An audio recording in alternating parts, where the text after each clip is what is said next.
It's a really beautiful day outside, and I was thinking about the words we tell ourselves to encourage us throughout each and every day of our lives.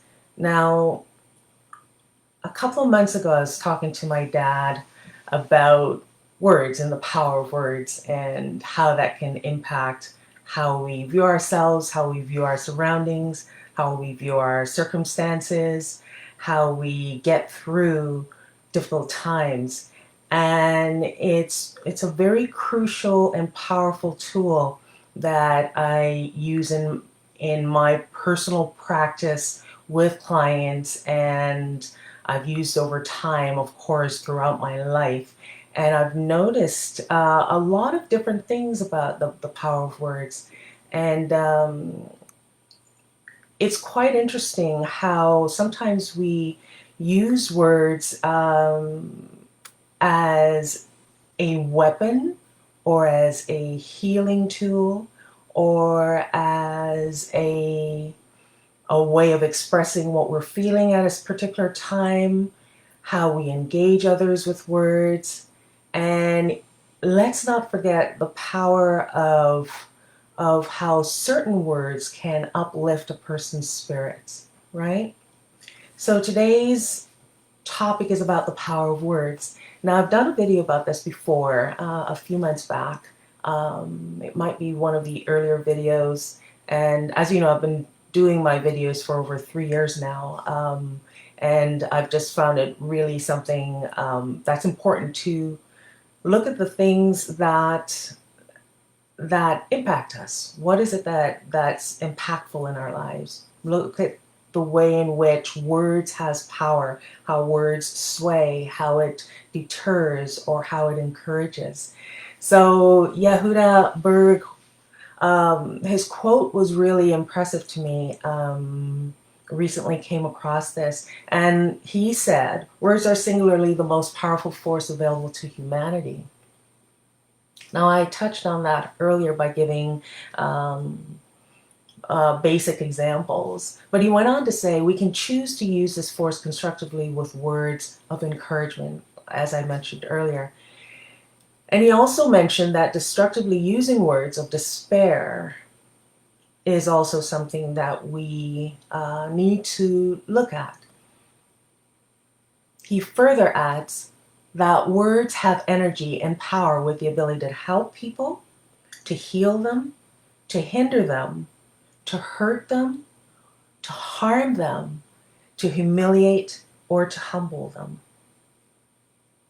And I would also say that the very things that he just mentioned is something that we do internally to ourselves and on any given day, right? All of those can apply to the individuals themselves.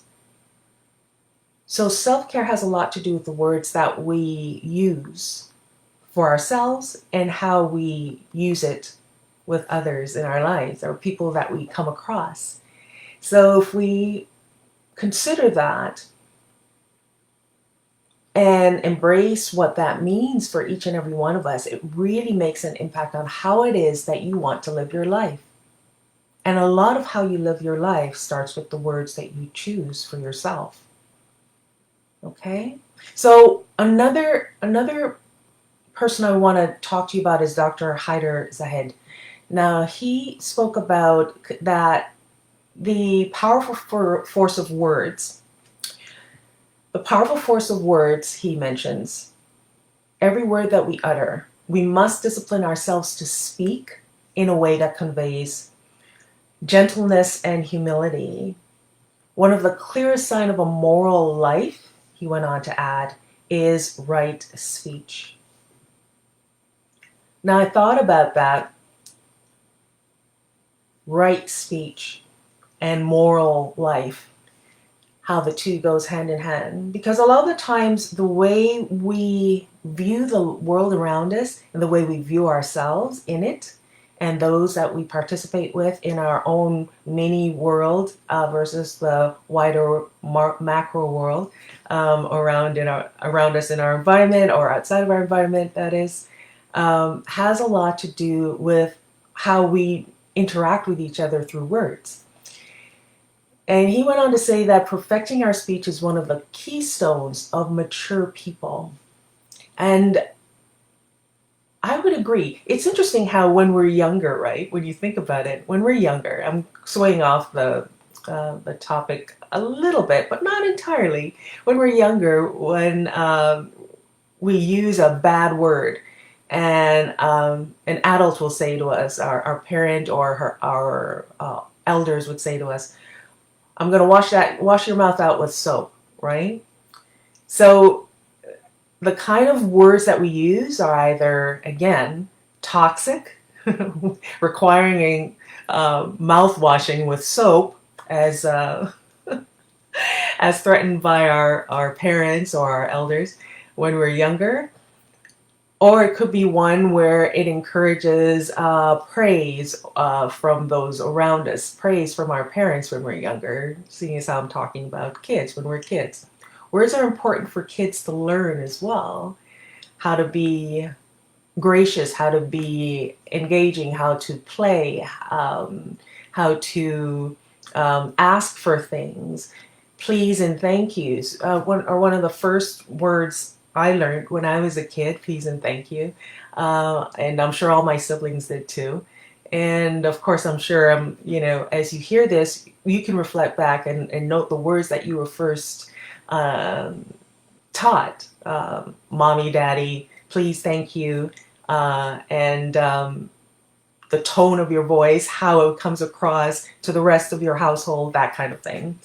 So when perfecting our speech is one of the keystones of maturity, we then look at how we then grow into and develop as human beings. How do we grow into ourselves, the best versions of ourselves? We're going to fall short every now and then. We're not going to use the perfect words every single time. This is not what this talk is about. It's about the power of words. What words do you want to use to cultivate better relationships in your life? Better relationships with yourself. And a lot of the times when we use toxic words, it permeates our system and creates illness.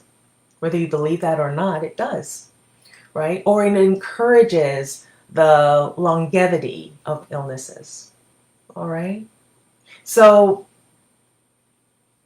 Dr. Zahed mentions, before speaking, take a few moments to contemplate what you will say and how you will say it. And I often encourage people when I teach a class about mindfulness, that's one of the things I share with them.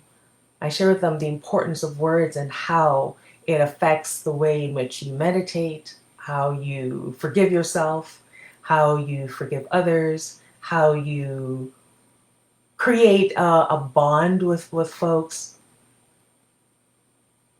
right? And so it's impressive to look at the importance of contemplation before speaking. And it's about considering the impact that your words will have on the listener, right? Sometimes when disagreements happen between individuals or groups, it's really about who's listening and who's not listening. And sometimes what happens, it's about choosing the right words to convey an idea, thought, or feeling.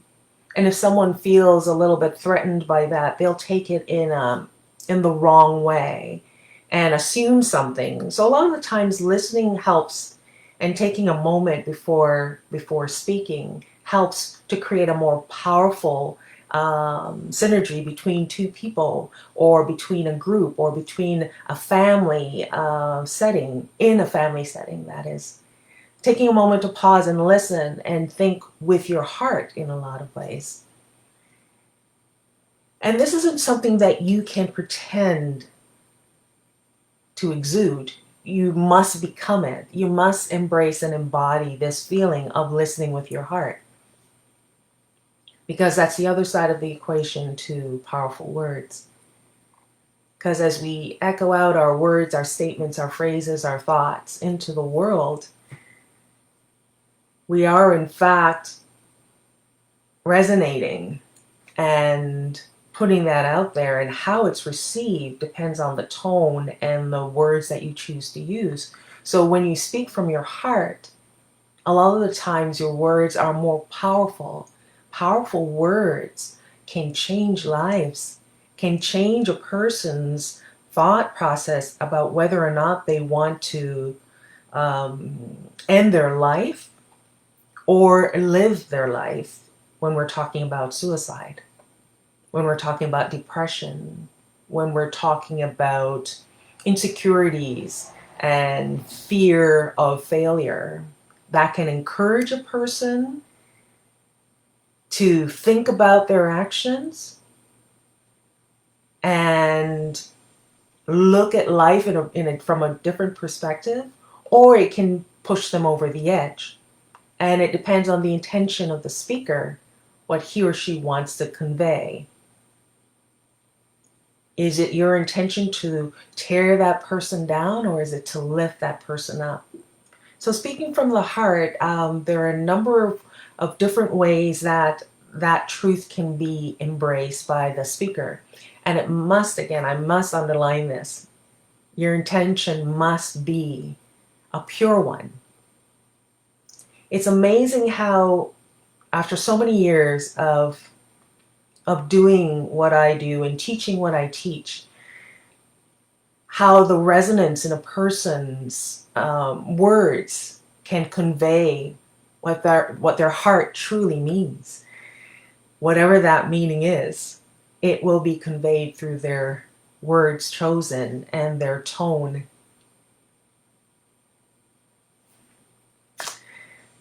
Right? So I look at that and I think, yeah, words are very powerful. We can dismiss it as much as we want to say, oh, it's, you're making it sound like it's something magical. In fact, yeah, it can create magic, a magical moment, or it can create a very dark, sinister moment.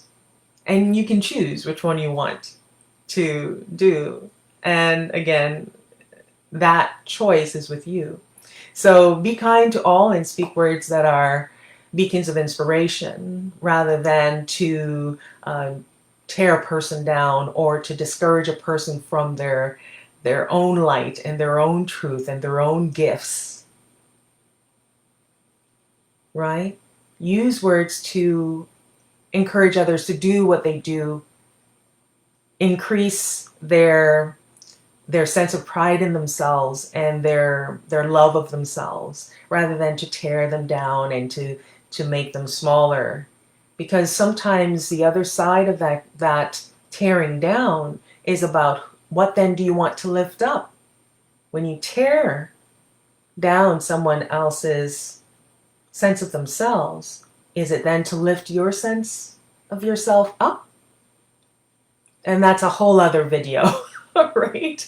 Okay, so enthusiasm and encouragement to all. That's what words are for. Yeah, music can be a form of words strung together to make a really sweet sound to a person's ears. So yeah, music and words, yeah, go hand in hand in a lot of ways, don't they? If that makes any sense. All right, I think that's all I want to say on this topic in this short Self-Care Wednesday talk. And of course, more lengthier, more detailed information can be gained in courses that I teach, touching on topics like these.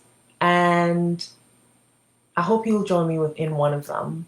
And I'll let you know when the dates come up for different classes, different lengths of classes. I tend to do little introductions every now and then, such as these, to let you know about upcoming courses.